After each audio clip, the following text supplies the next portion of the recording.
Janë privuar nga liria dhe 3 persona të moshës ndër 18 vjeçare për lajmërimet e rreme për bomba në shkollat e Tetovës. Këta të mitur nuk kanë të bënë me lajmërimet për mjete shpërthyese që bëhen përmes emailave muaj me radhë, por të njëjtit dje përmes telefonit në numrin e emergjencës kanë bërë denoncim të rrejshëm për pranitë të bombave në shkolla, duke shkaktuar panik dhe anulim të procesit mësimor. Ata po mbahen në stacion për bisedë informative, ndërsa e kanë pranuar veprën që e kanë bërë dje. Personat në fjalë e kanë pranuar se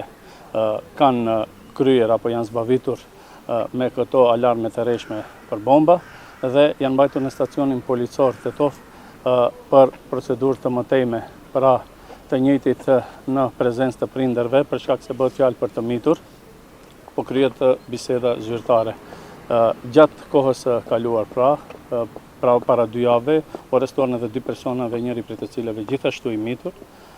kështu që sektori për punë të brendshme Tetov pra përgatit para shtesa përkatëse dhe të njëjta do të dorëzohen deri në prokurorinë themelore publike. Në periudhën e mëparshme u privuan nga liria 2 personat e tjerë, nga të cilët njëri i mitur, po ashtu të përfshirë në rastet e lajmërimeve të rreme për bomba. Ndaj të gjithë 5 personave të përfshirë do të parashtrohen para shtresa përkatëse në prokurorinë kompetente në përputhje me kodin penal. Ministria e Punëve të Brendshme u bën apel prindërve që të ndërmarrin urgjentisht masat e duara të kontrollit ndaj fëmijëve të tyre. Shfrytëzoj rastin të apeloj deri tek qytetarët, kryesisht tek prindrit të cilët kanë fëmijë të mitur, të cilët janë nxënës të shkollave fillore dhe të mesme, që të kontrollojnë mjetet e tyre digjitale,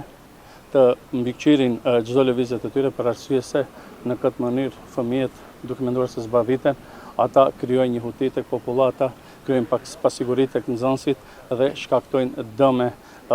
si psiqike, sociale, edhe dëme materiale, pra siç e dinë edhe se për çdo paralajmërim të bombave duhet angazhimi i gjithë sektorit për punë të brendshme Tetov dhe kontrollimi të terrenit me qëllim të sigurohet pra